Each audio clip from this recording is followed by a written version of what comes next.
wanawake wajawazito na wanaonyonyesha inahitaji nguvu kwa kiasi kikubwa, kwa sababu inafanya kazi sana. Kwa hiyo wanahitaji nishati kwa wingi, lakini pia protini inahitajika kwa wingi na vitamini inahitajika kwa wingi sana kwa mama mjamzito na mama anayenyonyesha, lakini pia kwa watoto wadogo, kwa sababu miili yao inahitaji vitu hivyo kwa wingi. Lakini pia watoto chini ya miaka 2 wanakuwa haraka sana, kwa hiyo wanahitaji milo hiyo mara kwa mara ili waweze kukidhi mahitaji ya mwili. Kwa hiyo wanahitaji milo 3 na vitafunwa 2 katikati ya milo. Yaani manake kama amekula asubuhi kifungua kinywa, kabla ya chakula cha mchana pia anatakiwa apate vitafunwa pale, lakini pia baada ya chakula cha mchana, yani katikati ya mlo wa mchana na jioni, anatakiwa pia apate kitafunwa kwa ajili ya kukidhi mahitaji ya kimwili. Okay. Ndio. Kuna aka msemo kananichanganya kidogo na natamani ukafafanue. Tumbo dogo mahitaji makubwa. Yani tumbo dogo mahitaji makubwa. Aka msemo kanamaanisha nini kwa watoto chini ya miaka 2? Sawa. Tunaposema tumbo dogo mahitaji makubwa, maana yake ni kwamba mtoto ana tumbo dogo lakini mahitaji yake ni makubwa. Yaani tumbo la mtoto ni size ya ngumi yake. Yaani kale kangumi kake kama mtoto kikaangalia, ile size ile ndo tumbo lake. Kwa hiyo anakuwa na tumbo dogo lakini anahitaji mahitaji yake ni makubwa, ndio maana anakuwa anakula mara kwa mara ili aweze kukidhi mahitaji yake kimwili. Okay. Ndio. Sasa hivi uji ambao tumekuwa tukitumia, uji kama uji pekee unatosha kwa mtoto mdogo kweli? Hapana. Kivipi? Uji hautoshi, kwa sababu mara nyingi uji tunaotengeneza utakuta mtu kachukua uji kama tulivyokuwa tumeongea vipindi vilivyopita, mtu anachukua uji wa mahindi, labda ameweka na maziwa peke yake, au amechukua uji wengine wanakosea zaidi, wanaweka uji wa mahindi, anaweka mtama, vitu vyote vile vinatoka kwenye kundi moja, anaweka mahindi, mtama, mchele. Kwa hiyo unakuta anamjazia mtoto aina moja ya chakula. Kwa hiyo tunasema uji pekee haitoshi, kwa sababu tunahitaji mtoto ale vyakula vingine. Kwa mfano mtoto atahitaji yai, atahitaji mboga, lakini pia atahitaji tunda, atahitaji maziwa, atahitaji vitu tofauti. Ndio maana tunasema kwamba mtoto uji peke yake haumtoshi. Okay. Ndio. Sawa. Kwenye issue ya mama na mtoto sasa, wanaweza kuwa na aina gani ya vitafuno ambavyo wengine wanaita vitafunio, wengine tunaita vitafunwa. Mama na mtoto wanaweza kuwa na aina gani ya vitafunwa na kwa nini? Sawa. Mama na mtoto, mara nyingi vitafunwa, kwanza watu wengi wanakuwa wanatumia kama vitafunwa lakini hawajui ndio vitafunwa. Manake amekula asubuhi chai. Nilikuwa nasikia hapa wasikilizaji wetu wengine wanasema wanapenda labda chapati na maharage.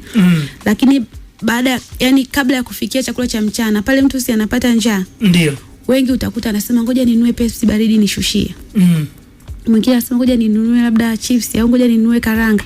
Lakini tunaangalia kile kitafunwa anachokitumia mtu kina faida gani kiafya. Kwa hatushauri mtu labda mtoto akaumwa njaa akaanza kununuliwa juisi au biskuti. Ni bora akala tunda kama ndizi, akala papai au embe au parachichi, au akapatiwa yai la kuchemsha, au hata kama ni mama anaweza akatumia labda karanga zilizo kaangwa, au zile vijijini wengi wanapenda kuchoma karanga zile za maganda zile. Kwa unaweza kutumia zile. Inakuwa ni bora zaidi kwenye afya, au viazi vitamu labda kimechemshwa au kimechomwa, au muogo au glasi ya mtindi. Ndio. Ni bora kiafya kuliko kutumia vitafunwa ambavyo havipo sawa kiafya kama soda, biskuti, mtu mwingine ananunua labda zile crisps zimenyonya mafuta sana hivyo. Na tubaki hapo kwenye hivi vyakula ambavyo mara nyingi husindikwa viwandani, na hapa nazungumzia pipi, juisi, hasa hivi vya madukani, vile vinavyosindikwa viwandani. Una maoni gani kuhusu vyakula vya hivyo? Kwa sababu mara nyingi hata maofisini, ukiachia tu watoto, hata maofisini tu au kwenye harakati za maisha za kawaida, vijana huwa na chupa energy, juisi, pipi kidogo. Nini maoni yako kuhusiana na aina hii ya vyakula? Sawa. Kwa mtoto mdogo akitumia hivyo vinywaji vya sukari kama juisi, atashiba, kwa sababu ile sukari inaenda kumpa nguvu. Atajisikia ameshiba kwa muda mfupi, lakini hatapata faida zile anazotakiwa kuzipata kama mtoto. Anahitaji kukua, kinga yake ya mwili ikiwa iko vizuri kabisa. Kwa Kwa lakini akinywa hizi juisi hizi zitampa tu ni tamu, zitamshibisha kwa muda mfupi, lakini hatapata virutubisho muhimu, lakini pia anaweza akapata madhara ya muda mrefu. Lakini hata vijana, unakuta kijana yuko kwenye umri wa kuzaa, unaona vijana bale wengi sana wanapenda kutumia Mo Energy, Mo Extra. Unaona? Kwa hiyo anapotumia ile inampa nguvu, inamshibisha kwa muda mfupi, lakini kuna vitu anavyovikosa, kwa sababu akishiba vile hali tena. Anahitaji kula yale makundi 6 ya vyakula kama tulivyozungumza, ili aweze kukidhi mahitaji yake ya kimwili. Sawa sawa. Kuna issue ya baba na mama. Sasa tukirudi kwenye level ya familia, baba na mama wanawezaje kushirikiana ili kuhakikisha basi huyu mtoto mdogo ambaye tunamzungumzia hapa chini ya miaka 2. Kuna jirani zangu pale, kuna mtoto anaitwa Sky. Huyu Sky chini ya miaka 2 na watoto wengine wenye wanaofanana na yeye chini ya miaka 2. Baba na mama wanawezaje kushirikiana ili kuhakikisha kunakuwa na level ya vyakula haya makundi 6 yote yanapatikana kwa mtoto lakini nyumbani? Sawa sawa. Baba na mama wanaweza kushirikiana katika kupanga. Wanapanga budget kwamba tununue vitu gani, tununue vyakula gani, ili huyu mtoto aweze kupata lishe bora pale nyumbani. Lakini pia baba anaweza akashiriki hata kumsaidia mama kuandaa chakula. Mama akiwa anaendelea shughuli zingine za usafi na kadhalika, baba anaweza akawa anamsaidia yule mama kuandaa chakula cha mtoto. Lakini pia baba anaweza akamsaidia mama kumlisha mtoto kama mama anakuwa na majukumu mengine pia. Kwa hiyo wakishirikiana wote wawili, baba na mama, mtoto anaweza akawa anapata kile chakula kama inavyohitajika mwilini na anaweza kuwa na afya bora. Hapo kwenye baba na mama kushirikiana kwenye swala la kupika, wanaume wengi nipike bwana, haiwezekani. Na hapa ndipo tunapokuja swali letu la aina ya vitafunwa. Umezungumza, kuna wakati tunaanza kuzungumza ukasema kuna wakati tunatumia vitafunwa na hatujui kama ni vitafunwa. Ndiyo. Hivi vitafunwa vinavyosema au vitafunio ni nini hasa? Vitafunio ni vile vitu tunavyovila katikati ya mlo. Au tunaweza tukaviita vitafunio, au tunaweza tukasema asusa, au wenzetu kizungu wanasema snacks. Kwa zile ni vitu ambavyo tunaweza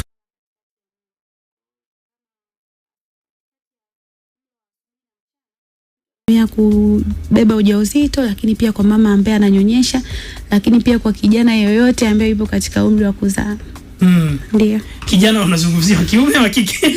Vijana wote wa kike na wa kiume. Inaongeza pia afya ya uzazi. Ndio, inaboresha afya ya uzazi, ndio.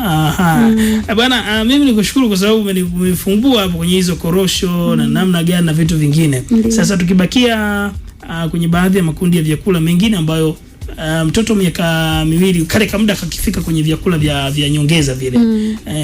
Hasa kwa wazazi wanaopenda kuwapa watoto uji, labda mle ndani anaweza katia korosho kwenye ule unga na nini, ukaleka unga ili kawe balanced. Hebu tusaidie hapo, manake umenielezea mapema hapo ukasema kuna mtu unakuta kaweka mtama, kaweka mahindi, kaweka mchere, kaweka kila kitu ulezi humu, alafu kijua amechanganya vyakula tofauti tofauti. Sawa. Ule unga at least unatakiwa uweje? Sawa. Ule unga tunatakiwa tuyakumbuke yale makundi 6. Yaani unapomtengenezea mtoto uji au chakula chake chochote, angalia yale makundi 6 kwamba mtoto wangu kwenye hiki chakula au kwenye uji atapata vitu gani. Ndio. Kwa kama tulivyosema awali, ile kundi la kwanza tulisema lina nafaka, mizizi na ndizi mbichi. Sasa katika nafaka ndo humo kuna mtama, kuna uwele, kuna mahindi, kuna mchele, kuna ngano, ambavyo wakina mama wengi ndio wanapenda kutumia kundi namba 1 tu kutengeneza uji na wanauita uji wa lishe. Ndio. Hakuna kitu kama hicho. Yaani maana yake mtoto anapata tu nguvu peke yake, hapati virutubisho vingine muhimu. Kwa ule uji tunataka tuuboreshe. Kwa mfano, umeamua kuchukua kwenye kundi namba 1 ukachukua labda mahindi au ukachukua mtama. Basi nenda kwenye kundi namba 2 la vyakula vya asili ya wanyama, unaweza ukachukua maziwa. Au ukachukua dagaa. Maana dagaa na yenyewe pia ikitwangwa, ikiwa kavu ikatwangwa vizuri, ikasafishwa, ikakaushwa kidogo, alafu ikatwangwa vizuri inatengeneza unga. Sawa. Lakini pia mtu anaweza akaenda kwenye kundi namba 3 jamii ya mikunde akachukua labda karanga. Ile karanga sasa, karanga zina tabia ya kuvunda au kuoza na kusababisha sumu, inaitwa sumu kuvwe, zile aflatoxins. Kwa zile sumu zina madhara kwa afya ya mtoto, hata mtu mzima pia. Kwa hiyo tunachoshauri, karanga inachaguliwa ikiwa karanga nzuri ambayo haina dalili zote za kuharibika, inasagwa pembeni, haichanganywi pamoja na unga. Lakini mama akitaka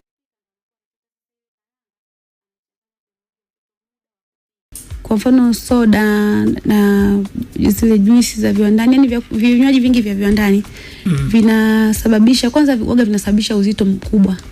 Mtu anaongezeka uzito kwa sababu umeona hata siku nazungumzia makundi yale 6 ya chakula, sikutaja sukari Ndio. Sukari tunayoipata kwenye vyakula inatosha kabisa. Sukari tunayoipata kwenye matunda inatosha. Kwa hata hatuhitaji sukari nyingine zaidi. Kwa hiyo unakuta hivi vinywaji vina sukari nyingi sana ambayo inaenda kuathiri mfumo mzima wa zile homoni, vile vichocheo vya mwili vinavyosaidia kwenye masuala ya uzazi, lakini pia masuala ya kuongezeka uzito. Sawa, asante sana Eliwaza Ndau. Kwa kweli umenifungua na kutufungua vyema. Msikilizaji wa AFM Radio, nikwambie tu umemsikiliza hapa afisa lishe kutoka wilaya Mpwapwa.